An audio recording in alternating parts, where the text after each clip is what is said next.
क्या कोई ऐसा रास्ता है जिसपे गांधी परिवार का दबदबा कांग्रेस के अंदर बना रहे, 2024 में वो सत्ता में भी आ जाए या फिर शामिल हो जाए? क्या ऐसा संभव है?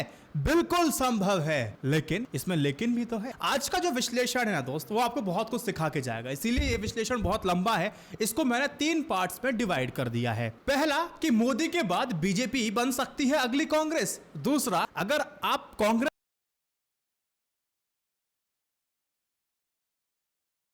में परिवारवाद कहते हैं तो बीजेपी में भी तो परिवारवाद है। तीसरी बात, गांधी परिवार किसी और को प्रमोट क्यों नहीं करती है? चौथी बात, अगर प्रमोट नहीं करना चाहती है तो उसके पास क्या विकल्प है? 2024 में सत्ता वापसी का बस एक ही रास्ता है, वो मैं आपको वीडियो में बता दूंगा। लेकिन वीडियो को शुरू करो उससे पहले चैनल को सब्सक्राइब जरूर कर लीजिए। देखिए, एक बात बिल्कुल तय हो चुकी है कि मोदी के भरोसे आखिर कब तक आगे बढ़ेगी भाजपा? क्या भाजपा में आज भी किसी भी क्षेत्रीय नेता का कद इतना बड़ा नहीं है कि वो अपने बूते पर पार्टी को जिताकर भाजपा की सरकार बना दे? उत्तर प्रदेश में कई दशकों बाद लगातार दूसरी बार भाजपा की सरकार बनने पर बहुत से लोग इसे मुख्यमंत्री योगी आदित्यनाथ का चमत्कार बता रहे हैं। अगर मोस्ट ऑफ द केसेस अगर आप देखेंगे, जो पत्रकारों ने कहा है, वो कहते हैं कि लोगों का ऐसा मानना योगी आदित्यनाथ के प्रभाव के चलते ही उत्तर प्रदेश जैसे बड़े राज्य में 37 वर्षों बाद किसी पार्टी की लगातार दूसरी बार सरकार बना पाई है। ऐसे सोचने वाले लोग सही तरीके से राजनीति का विश्लेषण नहीं कर पा रहे हैं कि सत्ता विरोधी लहर होने के बावजूद भी बीजेपी ने वापसी की थी। अमित शाह घर घर जाकर के पर्चे पे थूक लगा करके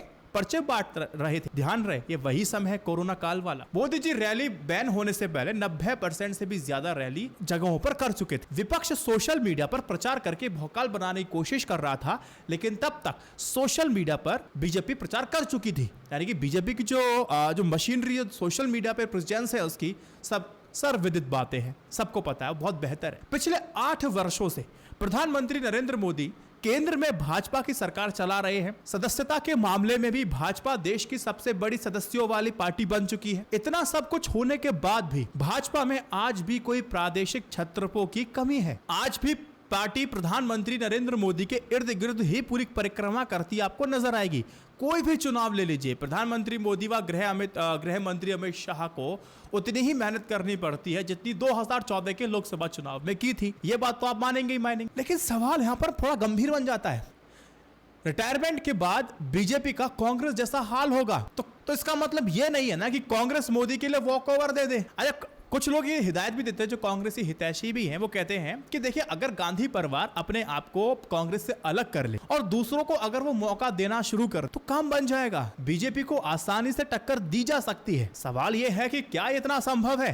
क्योंकि अभी आपने सुना होगा कि कांग्रेस के प्रवक्ता ने यही सेम बात कांग्रेस नेतृत्व को बदलो, तो पार्टी ने उस प्रवक्ता को तत्काल सस्पेंड कर दी। देखो, सोनिया गांधी हो या फिर राहुल गांधी, अब विपक्ष प्रियंका गांधी, जनता इनकी बातों को तवज्जो नहीं दे रही। ये परिणाम बताते हैं। यूपी के 2017 के विधानसभा चुनाव में राहुल गांधी की जोर आजमाइश के बाद पार्टी की शर्मनाक हार हुई। 2022 में भी लड़की हूं, लड़ सकती हूं का नारा बुलंद करते हुए प्रियंका ने पार्टी के चुनाव प्रचार को लीड किया था। लेकिन कांग्रेस को कितने वोट प्रतिशत मिला? 2.33% मिला। 2014 से अब तक आप हाल देखेंगे तो गांधी परिवार के नेतृत्व में पार्टी 36 चुनाव हार चुकी। यूपीए की सरकार 2004 में आने से पहले भी सोनिया गांधी के नेतृत्व पे जमकर असंतोष फैला था और शरद पवार जैसे कई दिग्गज नेताओं ने अपनी एक नई राह चुन ली थी, एनसीपी शरद पवार। याद है आप? देखो, सोनिया गांधी के वफादार कह रहे हैं कि गांधी परिवार के हाथों में नेतृत्व नहीं रहेगा तो पार्टी बिखर जाएगी, जबकि अगर दोस्त आप देखेंगे तो पार्टी कांग्रेसी देखेंगे वो बिखरती हुई आपको नजर आएगी। सवाल वही है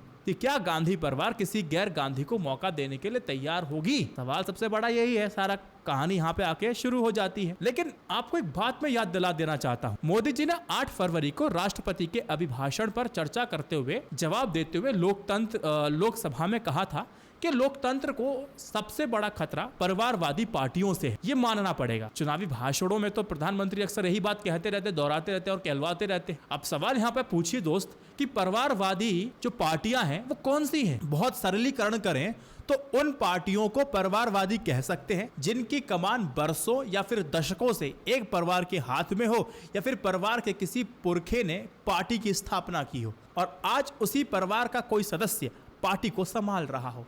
लेकिन क्या इतने भर से ऐसी पार्टियां लोकतंत्र की दुश्मन और लोकतंत्र के लिए खतरा बन सकती है? फिर सवाल पूछना चाहिए। यह एक गंभीर विमर्श का एक मसला बन जाता है जिस पर आगे विचार करेंगे, लेकिन उससे पहले कुछ राजनीतिक सवाल उठाने भी जरूरी हो जाते। देखो, सवाल है कि क्या सिर्फ वही परिवारवादी पार्टियां लोकतंत्र के लिए खतरा हैं जो भाजपा और केंद्र सरकार की नीतियों का विरोध कर रही है, या वो पार्टियां भी जो भाजपा का साथ दे रही है? बिल्कुल, क्या उस पार्टी को भी आप कहेंगे कि लोकतंत्र के लिए खतरा है? देखो, केंद्र की नरेंद्र मोदी सरकार के मंत्री पशुपति पारस की लोक जनशक्ति पार्टी पारस क्या परिवारवादी पार्टी नहीं है? मेघालय में भाजपा के समर्थन वाली और कॉनरेड संगमा के नेतृत्व वाली नेशनल पीपल्स पार्टी परिवारवादी है या फिर नहीं है? बताइए। केंद्र सरकार का परोक्ष समर्थन कर रही बीजू जनता दल और वाईएसआर कांग्रेस परिवारवादी पार्टियां हैं या फिर नहीं है? अगर परिवारवादी पार्टियां लोकतंत्र के लिए खतरा हैं, तो ऐसी पार्टियों को साथ रखने के लिए लोकतंत्र कैसे मजबूत हो सकता है? इस लॉजिक का मुझे लॉजिक के साथ काउंटर कीजिए कमेंट सेक्शन में।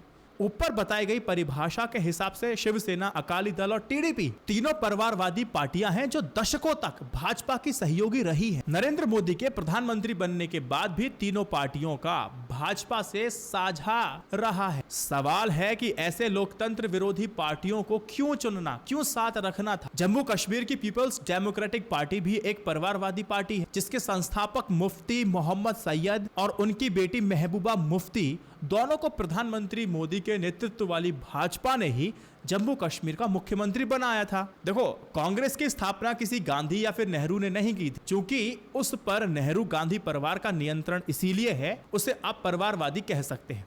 उस पार्टी में तरक्की पाकर के सत्ता की ऊंचाई तक पहुंचे कई परिवारवादी इन दिनों भाजपा की शोभा बढ़ा रहे। इस बात से आप इनकार नहीं कर सकते। जाहिर है, परिवारवादी पार्टियां और लोकतंत्र के लिए खतरे का सिद्धांत अपनी सुविधा से बनाया गया है। ऐसी जो पार्टियां अपने साथ वो लोकतंत्र को मजबूत करेंगी और विरोध में भी उनसे लोकतंत्र को खतरा है। ये कितनी अजीब बात है। मूविंग ऑन, ये ट्वीट मैं आपको दिखाता हूं। TV9 भारतवर्ष के रिपोर्टर हैं अभिषेक उपाध्याय। ये ट्वीट करते हैं कुछ दिन पहले। ये लिखते हैं कि कांग्रेस के असंतुष्ट धड़े G23 से जुड़े एक वरिष्ठ नेता के मुताबिक कांग्रेस के टेक ओवर का पूरा प्लान तैयार हो गया है, मगर उन्हें सरकार से जरा भी सहयोग नहीं मिल रहा है।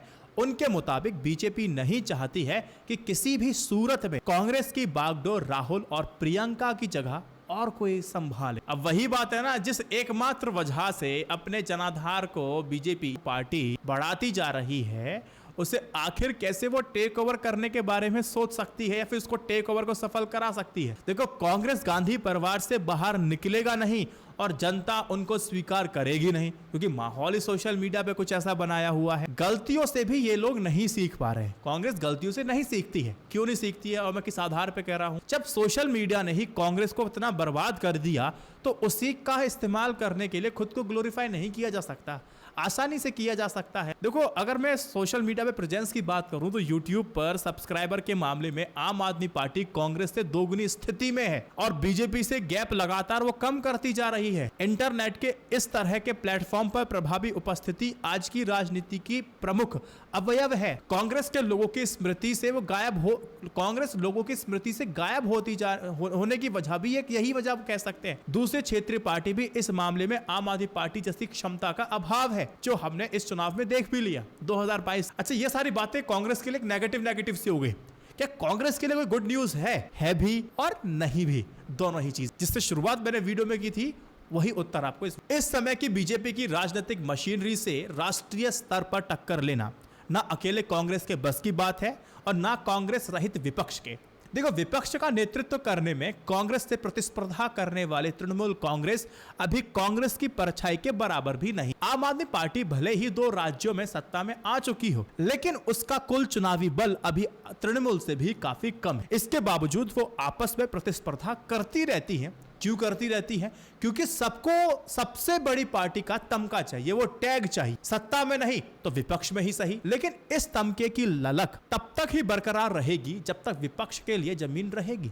और अपनी जमीन बचाए रखने के लिए विपक्ष को इस तमके से आगे सोचना पड़ेगा। विपक्ष के कई नेता काफी समय से ये कहते आ रहे हैं कि बीजेपी को टक्कर देने के लिए सभी पार्टियों को मिली जुली ताकत लगेगी। अब देखिए, इस फॉर्मूले के मुताबिक एक इंद्रधनुषीय गठबंधन बनाना होगा। जो पार्टी जिस राज्य में, जिस सीट पर बीजेपी को टक्कर देने में सबसे मजबूत स्थिति में हो, उस सीट को उस पार्टी के लिए छोड़ना होगा। इन सवाल यही की महत्वाकांक्षाएं।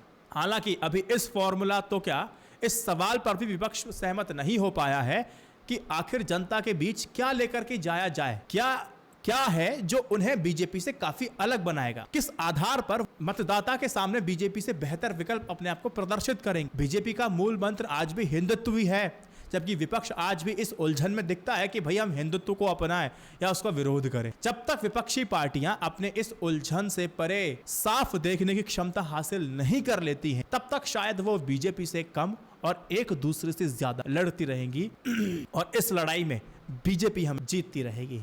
सत्ता में शामिल होना है तो इंद्रधनुषीय गठबंधन बनाइए, अगर शामिल नहीं होना है तो पहले आप ये सोचिए कि हम क्या बेहतर विकल्प लेकर के जाएं। अगर आप दोनों ही नहीं कर सकते हैं तो आप ट्रिप कीजिए। इस वीडियो को 3 व्हाट्सएप ग्रुप में शेयर कीजिएगा। जय Hind, Vande Mataram, stay updated, stay educated, सत्यमेव जयते। नमस्कार।